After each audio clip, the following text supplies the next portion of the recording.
I would like to introduce our first speaker, Nat Manny, President and CEO of Bestronics.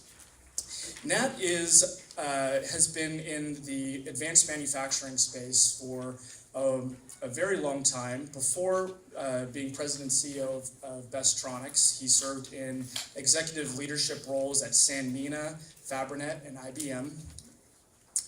He has worked in the whole product life cycle from entry, new product introductions to end of life, life cycle preservation. And he brings a variety of leadership perspectives from his various executive roles, where he has served in everything from sales to operations and management. So with that being said, let's please give a warm round of applause for Nat Manny.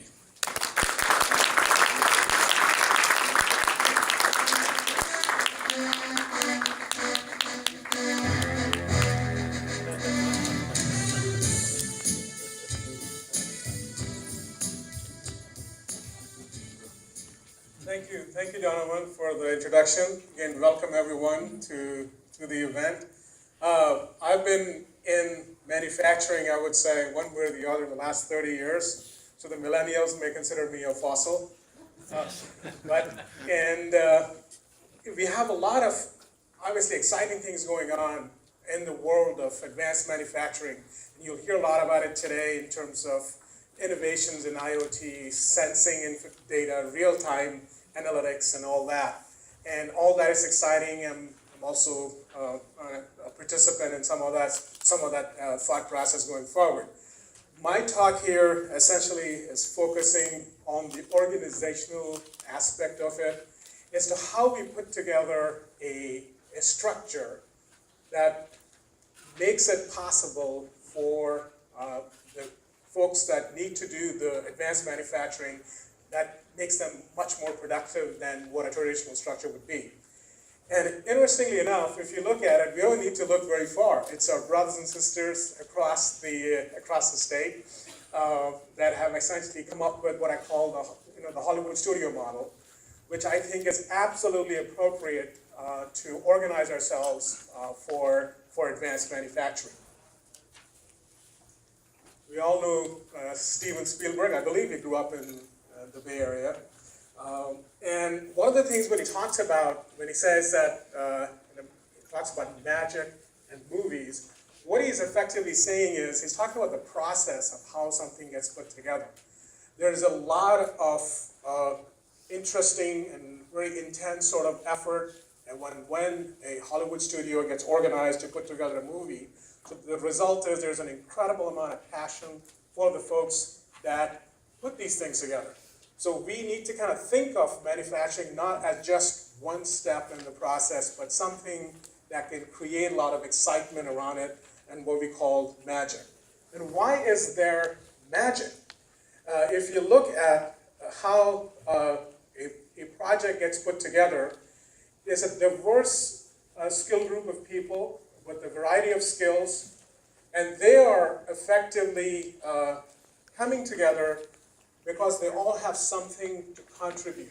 It's not based on a hierarchical structure. It's not based on boxes. It's not based on who you know or how that organization structure we run up against. And what it does, it makes for a highly effective framework. You don't have to deal with some of the things that you normally would in a rigid sort of an environment. And what it does is it makes everybody focus on the project. And the other very important aspect of it, as we'll talk about a little bit more, is as we look at individuals in the organization, they need to expand their skills year over year as they contribute more to the success of the project. A great example is somebody who's a great script writer today. A few years down the road, they could be a director. And over time, they've learned different trades, different skills, aspect of it, so they get better at it. And that's something that model sort of encourages. And when you're organizing something like this, effectively what you're saying is, I'm going to put together a dream team for every project. So if you have that sort of an approach, when you're organizing your advanced manufacturing project, you'll be very successful at it. We can see some black and white video. This movie, by the way, Charlie Chaplin, 1936.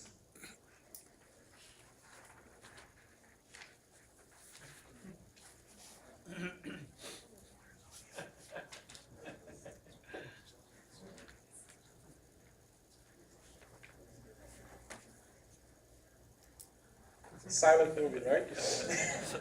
And by the way, a lot of in Niles Canyon, some of the work and the thing was done here locally as well. If you look at how the word production, if you think about it, Hollywood used the word production because what they were enamored by was how the industrial economy got put together. There's our cars being built. They got to see several other buildings and structures coming built. But then what ended up happening was when you look at the traditional model, the tasks themselves, they became very repetitive. So it was not considered cool to be part of manufacturing. Little room for innovation. And the other thing that it did was we all have this tendency towards, what I call de-skilling the work. We try and say, okay, labor is going to be this expensive. Let's make this as simple as possible, and then we'll just replace them because we can get a lot of it. But that's really not a very effective way of organizing projects. Many years ago, I was involved in a project in the East Coast where there was a manufacturing cell. There was a really complex cable TV assemblies being made, a lot of RF testing and tuning, and we were actually moving that project offshore. What you find is the very, very highly skilled technicians have been working on this project for like having 15, 16 years of experience. There's no way on earth, anywhere in the world, you could find that person. So you have to kind of break that task into 5 different steps, and by the time you did that, you lost all the cost advantages that the wizard was looking for. So as advanced societies, what we have to do is maybe learn from some of the examples from Germany and Japan, where there's a tremendous combination of tool sets and technologies, and having the production staff go step up and learn the next level thing, so they're much more productive. And they're very successful at it, so we should not look at labor as an expense, but more as a resource in terms of putting that together. The other aspect of a traditional model is typically people have had issues where it's all has to be in the 4 walls, and what we know is what we know. And that obviously limits your best practices sharing. There's no way on earth one company by itself can have all the best answers. So they need to kind of share in the knowledge and figuring that out. Another example from the optical communications market, several years ago, if you remember the dot-com boom and bust cycles, a big portion of that was related to optical components as well. They were using very proprietary processes. Each company felt that they had something special, and it really wasn't that, they were not open to even the simplest ideas of working across and finding out common processes, with the result that the economics of that really didn't work. Over time, that industry restructured, and they're using more of the common things that the semiconductor industry has been so successful at. So that is something that we got to look at when we look at the traditional model.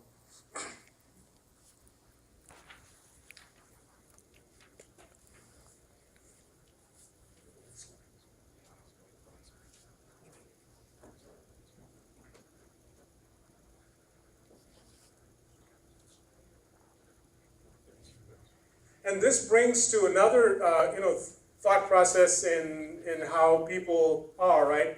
None of us want to do the same thing year after year. If you look at your own careers, when we have, let's say, end of your career, spend 30, 40 years, you don't want to be doing what you were doing when you first started out. And what we tend to do is we say, okay, this particular skill, this person is going to be doing over a 5-6 year time frame, then they go to the next 5 years and things like that. And if you really look at it, you want to think of a much shorter time frame. You want to think of, okay, every year I want to be better than what I did last year. That's the human mind. That's how we all think. And we need to essentially have a structure that facilitates that part of it. And again, Steven Spielberg and beyond, I don't think we're the same person all our lives. And this is something that we ought to recognize when we're designing these systems. And surprise, the gig economy is not the answer. The gig economy is great for the things that it does, but what it assumes is somebody is going to bring a set of skills that they already have. And then that person is going to provide that resource at a cost and at a price that makes sense for a specific period of time. That works for a specific set of models, but it does not work for advanced manufacturing. Because first of all, it's designed for short-term tasks. The skill building, it really is unacquired in terms of how those things go. Team building is not something that model obviously facilitates. And many of, if you look at a complex, let's say you're making an MRI machine, and that has to be in the field for several years. There's a tremendous amount of data and that's required, first of all, before you even select a component. And then most importantly, the consistency of the device over time is very, very important. All that is simply not possible if you have skills that are just assembled just for a task at a given point in time. And clearly it's short-term focus in terms of what it does. It has its place, but not in advanced manufacturing. This brings to what I call, and I'm using some $25 words here, enabling the fluid evolution of people. Everybody wants to see their skills enhanced. They want to see personal growth. We want to give them the opportunity. So we want to create structures that effectively say, what you're doing is important, and here's the opportunity for you to prove yourself in different sort of skills. And then, most importantly, we all like to work with things that we know. It's the human nature. So when we put a team together, what we want to make sure is we're putting together the best possible folks that we know that be part of the team. Like in a Hollywood movie example, if you're a sound engineer today and you do a great job, obviously you're going to get called for the next time somebody has a project because you got a reputation around that part of it. And the idea here is to be able to what we call build a recreatable team that you can assemble together on demand, and then over time you build a relationship of trust, and it becomes much more productive. And also, nobody wants to be just a cog in the wheel. They want to see what the big picture is. What are they doing? Why is this important? And that is obviously an important element of how we do that. And of course, I had to have a quote from a British director, because the gentleman who runs our marketing is from the UK. He says, what about somebody from the UK? And they all embrace this idea. And when he talks about dedicated maniacs, he's talking about essentially people with a passion for what they're doing. And this is something important, because too often when we look at some of the projects that are being looked at for hardware perspective, manufacturing is kind of looked at just as a step. Okay, we're going to get to it, but it's not really the core of it. The core of it, you may think, is some software-related part of it, but really to be able to make it successful, you need to have the same level of passion towards manufacturing. And this brings to a team structure, and we can watch this one. This is now, there's some sound and action here as well, I believe.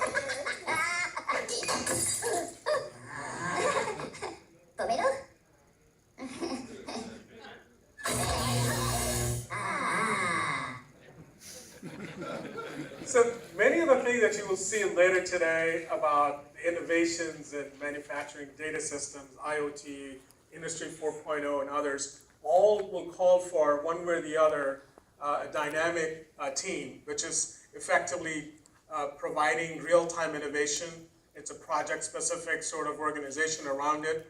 And it's, most importantly, it's open communication. That's something that's extremely important. I have some examples of that in the next couple of slides as well. And effectively what we're doing is we're trying to say we're going to create a dream team for this particular project, and then we'll be successful. So how do you build in a practical collaborative structure? First is you have to have clear short and long-term goals. Whenever there's a horror movie, somebody looks at a schedule and says all the Friday the 13th are marked, and that's when the movie is going to come out. So everybody understands this is kind of what they're doing with it. It's a Christmas blockbuster or a summer movie, or however that particular thing is. In terms of projects, what is sometimes missed is the whole analysis of what needs to get done. What are the DFM goals for the project? What are the new product introduction timelines? And what are the volume targets and what are we trying to get? It can't just be, let's run some samples, let's do this, and let's do that. It has to be some clear, what are the goals are very, very important. And clearly, the other thing is, as we look at communication, it needs to, this cannot be, I can't stress this more, because how important this is. We all are going to be involved in a structure which has got teams within the company, external teams, internal teams, and it's extraordinarily important that we have a clear and frank communication. We all believe in sharing data openly. There are no hidden agendas for that. Also, if there's some issues with the design, the team needs to feel comfortable that they can raise their hand and say, by the way, this thing needs to get fixed. There can't be power structures within it where people are inhibited in providing some feedback around that part of it. And what we call is we have to have what I call a common phase review, whether it's internal, external teams. We need to be essentially encouraging critique and share data openly. The other thing we learned from Hollywood, of course, is they're very good at tooting their horn, right? And so we need to talk about our successes. We at Bestronics, for example, we have this built in the valley sort of thing. We've been working for the last several years with some companies and coming up with structures around it. Well, we need more, more examples like that. For example, Hollywood wouldn't work if we're just one studio. Everybody, there should be multiple studios, so the ecosystem essentially can sort of work. And we need to obviously talk about it, and then the teams and firms that have done a good job for us, we need to talk about it and showcase their talent so they get recognized for what they do. And the idea is we're sharing and collaborating to build the ecosystem. This is something to think about. Competition is good, but rivalry is not. You don't want your competitors destroyed. You actually want to learn what they did and then build on it. And in the studio system, this is very common. For example, the big name directors like Peter Jackson, James Cameron, Steven Spielberg, all share ideas as to what techniques and technologies they use in order to produce their movies. They even, cross-use some of the equipment and talent because they're trying to build the next level of product. And this is something we need to kind of think about as we look at how we are building things. So here's an example. I got my prop department here. Give me this actually is a real product example of something that we did. There was a company that had a phenomenally good software team. They had an idea of how to revolutionize some of the network testing devices using some software concepts. So they had a product idea. They knew nothing about hardware. And so we said, how do we go help figure that out? So we actually worked with a group for industrial design and hardware design. And then we identified the resources and the processes for that. And one of the things that over time has been lost, that's the reason why the director thing is highlighted. If you look at what has happened to the program management sort of function, it's become more of an administrative function in many cases, as opposed to somebody who's a real technical or a strong leader. If you look at historically, and I've spent a lot of years in the disk drive industry and telecom, some of the most successful examples of products being launched are by somebody who's a very credible program manager, leader, a person who's got tremendous amount of experience, who's got clout, and they can make decisions. And this is something that's extraordinarily important as we look to organizing that part of it.